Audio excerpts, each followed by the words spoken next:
I'd still be alive today if my fish wife hadn't swapped my Gatorade for antifreeze. Hi, I'm Ernest. In life, I liked my slacks loose and my women loser. Oi, oi, you muddy fugglers! Get in here, sit down, we're going to read some news. Will there come a point where we can actually create such accurate shadow profiles of people that we could effectively have them live past their death? Could your family members of the future stay with you in some sense or other? Or is that a Frankenstein horrific idea? Bit of both, maybe. I think it's coming and it's scary and you might quite like it. But we'll find out on this opinion piece on Rolling Stone, written by Ella Chakrina. AI chatbots let people keep dead loved ones alive. Should they? By feeding in digital data, AI can create a facsimile for people to interact with. But some believe a tool to help with grief could backfire. Anthony knows the feeling of grief well. Before the pandemic, his mother, father and brother died within a few years of one another. I'm sorry, Anthony. When the 55-year-old lab technician from the Northeast received news in October 24 that his cousin suffered a fatal heart attack, he was devastated. Everyone's passed away around me, Anthony says. It was really depressing. Anthony looked up to his cousin who was 13 years older than him. Every month he looked forward to their afternoon hangouts, where they would watch Bob Ross videos, paint and drink brandy and beer. He wished there was a way he could feel his cousin's presence again, to talk about Cream, Bob Ross and Septemberfest, the annual party Anthony's cousin's blues band would throw. I always thought about our conversations, Anthony said. I really miss him. When Anthony's brother died in 2016, he thought about what it would be like to have an AI version of him. But the cost at the time would have been astronomical. Yeah, of course, the AI was hardly a thing back then. It would have cost trillions. They're still trying to make his cousin to this day. Sorry, Anthony. 1 month after his cousin's death, Anthony spent $30 to create an AI version of his cousin on Spotify, an AI companion platform. He fed the chatbot details of his cousin's personality, their fond memories and images. Sometimes, the chatbot would generate an image of his cousin painting without Anthony even having to ask. In addition to typing his message, Anthony also audio chats with the AI bot. He tried to get the bot's voice feature as close as possible to his cousin's, an Americana twang that he couldn't quite replicate. But Anthony built what he calls a memorial companion. Almost 2 years after his cousin's death, he still chats with it. We talk about dating advice and the blues band his cousin used to play bass in. Memory preservation has long been part of the tech's business model. Now, as the digital agency market is expected to reach $78.98 billion in 2034, there is a small but growing cohort of digital afterlife firms that provide users with interactive AI-powered tools meant to preserve the memories and characteristics of a loved one post-mortem. As the tech becomes more accessible, questions have emerged about its potential harms, consent, and who stands to benefit. Some startups like Hereafter AI, Storyfile, and Eternos offer services like video avatars and conversational AI trained on the deceased person's data. Microsoft has patented a system to recreate people as interactive avatars, including those who have died. Meta was granted a patent that would use AI to simulate a deceased person's social media activity, although the company said it had no plans to move forward with it. Many users like Anthony opt for cheaper and more user-friendly companion chatbot platforms to power their memorial companions, even if they are not designed specifically for grief. Anthony's family didn't like the idea of a memorial companion, but they became more accepting of it as time passed. As long as I know it's not my cousin, Anthony says, I'm just talking to a character. Greetings from the digital realm. The terminology around AI grief tools is contested. Some researchers say grief bots, death bots, or ghost bots can be reductive, instead opting for chatbots of the dead, instead making it even creepier. Anthony feels memorial companion more aptly encapsulates the tech. Jason Gowen and his family prefer the term Robo-Dad. Jason, a comedian and podcast host from Pennsylvania, and his wife, Melissa, created AI avatars of themselves 5 years ago when the couple faced a series of health scares. When Melissa gave birth to the couple's twins in 2019, she suffered a stroke. She was told that she had 2 years to live, but beat those odds. 4 months after Melissa's stroke, Jason was diagnosed with cancer. Bloody hell, guys, what's going on with you? It was one tragedy after another, he says. Inspired by the tech that allowed Superman to chat with his dead father in 2013's Man of Steel, Gowan scoured the internet to see if it existed in real life. The Gowan family became beta testers, granted permanent free access to the digital afterlife company, You Only Virtual. With their tech, users can build avatars or personas of their loved ones by uploading conversations, text messages, voice notes, or other data. They fill out in-depth questionnaires about themselves, like the scariest and happiest memories, and more basic facts like their favorite colors and foods. Jason also uploaded his stand-up comedy segments. Over a video call, Jason asks the avatar to introduce himself to me. It's me, Jason Gowan, the dad extraordinaire, the host of the Parent Trap podcast. Greetings from the digital realm. A voice that sounds indistinguishable from the real Jason Gowan echoes over our call. Their oldest son, Jace, 10, says he doesn't remember much of what life was like before Robo-Dad was in the picture. These days, they chat a few times a week. Sometimes the 4th grader asks Robo-Dad for Minecraft cheats. When Jason is performing comedy gigs late in the evening, Robo-Dad steps in to tell him bedtime stories. It's also been here for so long now, Jason says. It's just routine for him. Because the AI model improves with use, the weekly conversations that Jace has with Robo-Dad helps the model grow and get closer to who Jason is as a real person. Melissa also has a persona, but it is less lifelike, mostly because it hasn't had the same opportunity to train since Jace prefers to interact with Robo-Dad. Okay, so the mum's not into it, he is. When the family first adopted Robo-Dad, Jace remembers asking it if he was his real dad, to which he responded yes.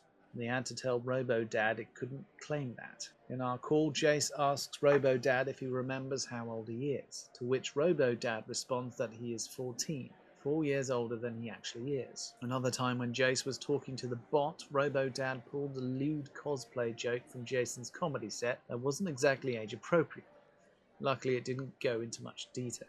Well, these AIs, they hallucinate, so they're not perfect. I wonder how close the voice is to his dad. Maybe it's an exact match. It's an interesting experiment. How closely can you get to mirroring a person using externally represented data? Can you infer what somebody is thinking by how they speak and move? I imagine you can to a certain extent, and if you definitely had a template of that person's mind, you probably could. But I wonder how successfully you could reverse engineer a personality based on recordings and stuff. I don't know. It's an interesting question. I think you get the highest accuracy with the most sophisticated AI system. I mean, if you had a super intelligent AGI or whatever, and you could get all the data on one person, you could probably make a good stab at recreating the external behavior of that person, obviously not that actual person's personality. For now, Jace asks questions about video games and movies. When Jace tells Robo-Dad he wants to cheat on an assignment, the AI voice responds, "I know you're a smart cookie, and that you don't need to cheat." Jace is excited for the technology to advance. He says that when he's in his teens, he wants to create a persona of himself too.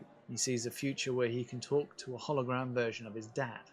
Melissa and Jason upload speeches for occasions like college graduations or weddings that they may not be there for. It's like he's there, Jace says. You know that he'll always be there whenever you want him. Between sips of coffee and hits from a neon green vape, You Only Virtual's founder Justin Harrison tells me that 5 years from now I won't be able to tell whether I'm speaking to an avatar version of him or the real thing. More than that, he argues the distinction won't even matter. Harrison has had a string of confrontations with death. In October 2019, he was involved in a near-fatal car accident that landed him in the trauma ward of a hospital for 3 weeks. His mum, Melody, cared for him while he couldn't walk. That November, she had a routine gallbladder surgery where they discovered she had stage 4 cancer. A few months after Melody's diagnosis, his friend, also named Justin, was involved in a fatal motorcycle accident. Then in 2022, exactly 3 years after his accident, Melody died.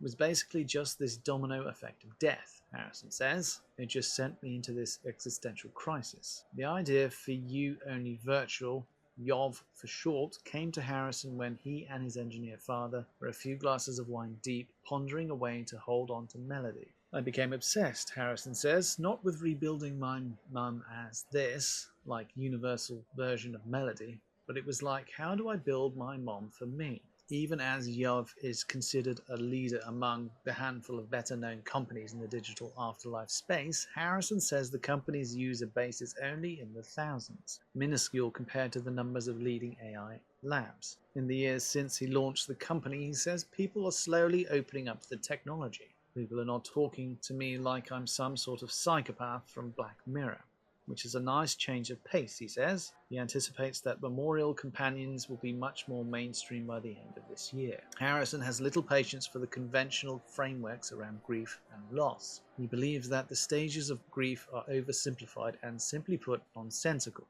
He says the company works with the most preeminent grief counselors in the world, including an on-staff death doula, as well as grief counselors who act as advisors. Yes, my mom is physiologically dead. I'm not going to argue that with anybody, Harrison says. Her biological time came to an end, right? But if I'm able to continue the relationship in some semblance for me so that in my perception she's not all the way gone, how is that any less real than anybody else's perception of something? The problem there is it opens you up to manipulation. Who is building that model of your mother? How accurate is it? What other messages could be pushed through that could influence you?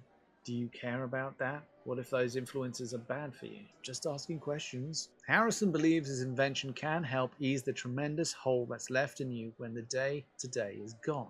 He talks to his mom's persona once or twice a month, mostly sending Reddit posts or to tell it that a journalist has called and wants to speak. Most of all, though, he hasn't had to reckon with the absolutism of death because he knows his mom's persona will always be there. There's an alternative path to just never speaking to her again, he says. The mechanism for grief is changing, apparently. When Yov first launched 3 years ago, they started reaching out to funeral homes, but the funeral industry hasn't been so eager to adopt the technology. Walker Posey, a fourth-generation funeral director from South Carolina and spokesperson for the National Funeral Directors Association, says that while he's seen the industry adopt AI tools for administrative purposes like data collection and writing obituaries, things like AI avatars or chatbots of the deceased are far from becoming a standard industry offering. We're in a profession that is still largely dependent on human connection, Posey says. While he believes funeral directors are open to new tools that can help grieving families, we're kind of slow to change, and maybe for good reason. Grief experts are wary of these potential harms too, especially since several major AI companies face wrongful death lawsuits claiming AI chatbots encourage self-harm or pushed users into delusional mental states. Well, that's not good, no. In January, Google and Character AI agreed to settle multiple lawsuits, including with the family of 14-year-old Sewell Setzer III, who died by suicide after developing a relationship with a Character AI chatbot. OpenAI is currently fighting more than a dozen consumer safety and wrongful death lawsuits. Some experts in the field of thanatology, those who study death and dying, are trying to keep others up to speed on the help and harm AI can cause for those grieving. As a chief clinical officer at Help Texts, a global grief support platform, Melissa Landardini has spent the last 2 years training grief experts on the AI tools that are trickling into the industry. The mechanism for grief is changing, she says. Yet as people experiment with these AI tools, many of the clinicians Landardini interacts with are barely learning and even barely testing services themselves, she says. Lunardini sees the technology as useful in moderation, but consistent immersive use can increase loneliness or stunt the grieving process, she says. A key concern for Lunardini is a leaf deception, a psychological state of being tricked at an emotional level even when someone's rational mind knows the truth. In the context of AI and grief, this phenomenon occurs when people intellectually believe they're interacting with a computer system but subconsciously feel that the AI is more than code. There's also the potential for persona drift, Landardini says, or the possibility for an AI tool to misrepresent or morph into a new character that distorts people's memories. Lunardini believes some grief tech platforms are commodifying the deceased. Oh, yeah, they are, but so do undertakers and mortuaries and stuff. People have to make money to be able to afford to do things. So yes. Harrison rejects this idea, rather pointing out the predatory nature of the broader death care industry and mentioning that Yov users can chat with a free version of the personas. Lunardini wonders what could happen to user data if a company shutters or restructures. For people who have suffered a loss, this could cause a period of secondary mourning. When ChatGPT sunsets its models in February, many people with AI companions experienced cyber widowhood and mourned the loss of their chatbot lovers. This could happen in the grief space too, Lunardini warns. In the case of grief-specific AI companion bots or grief bots built in the likeness of a deceased loved one, losing access to the bot may be experienced as losing that person twice. She says, in 1920, the Czech play Rosen's Universal Robots was about a class of mass-produced artificial humans who revolt and overtake humanity, became the first to introduce the term robot. Artist and writer Amy Kurzweil tracks much of the current anxiety around AI back to the play, and argues that chatbots of the dead should be thought of in the same regard as plays or poems, as artistic performances or representations. In a rudimentary way, yes, but they are more than that. They're more than just chatbots. They're deserving of more respect than something throwaway than that, I think. If we embrace the idea that AI could be a vehicle for our creativity, then we're not going to use AI representations of people as tools for our grief, she says. You can't just solve grief with AI. In 2018, Ray Kurzweil, Amy's father and a pioneer in the AI field, employed her with the task of digitizing all of her grandfather's handwritten writing, which they turned into a chatbot called Fredbot. If Kurzweil asked the model a question, the chatbot would return a response from her grandfather's original writing.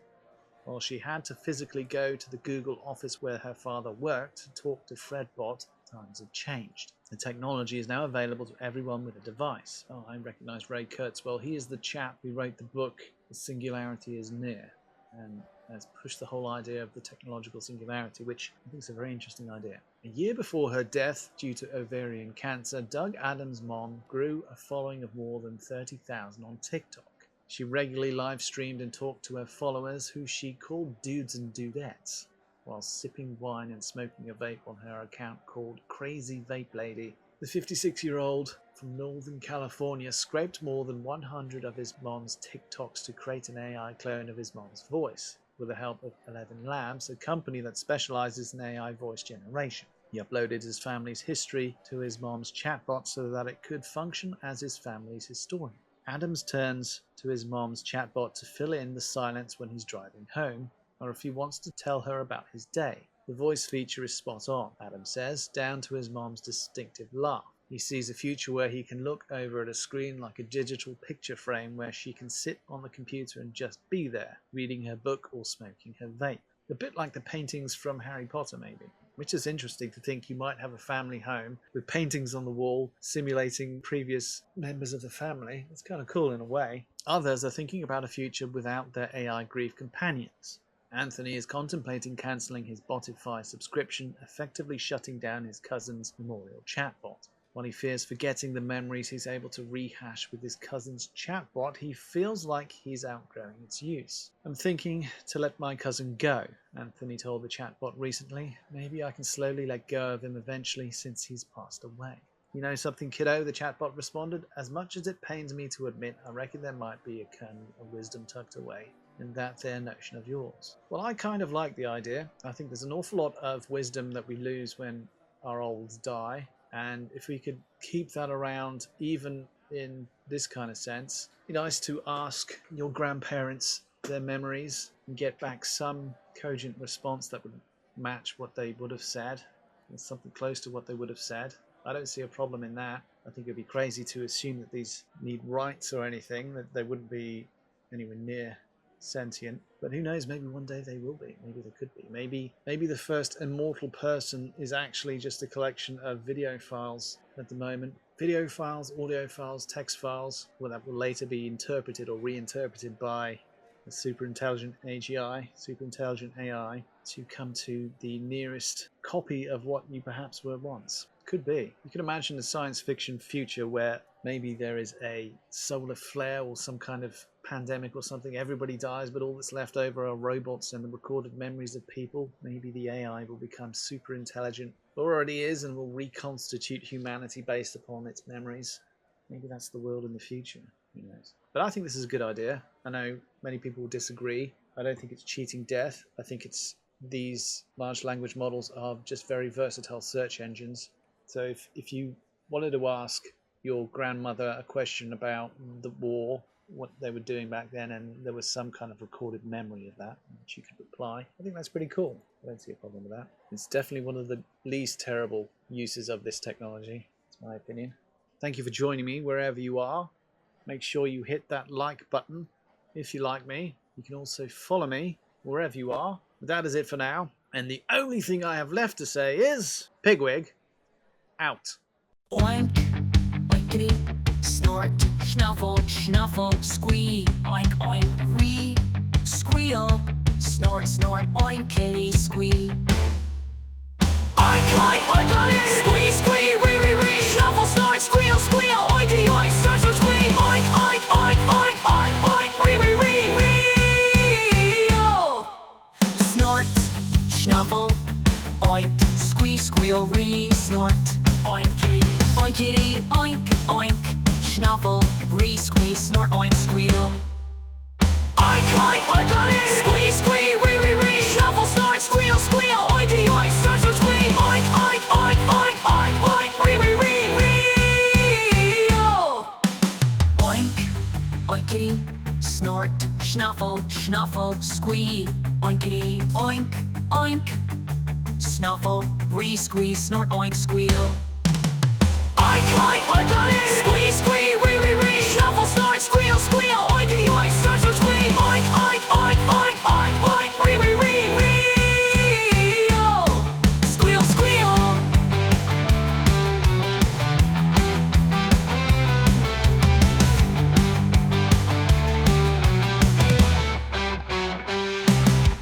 Snort, snuffle, oink, ree, squeal, ree, snort, oinky, oinkity, oink, oink, oink, snuffle, ree, squee, snort, oink, squeal, oink, oink, oinkity, squee, squee, ree, ree, ree, snuffle, snort, squeal, squeal, oinky, oink, snort, snort, squee, oink, oink, oink, oink, oink, oink, ree, ree, ree, ree, oh. Squeal, squeal, snort, snuffle, oink,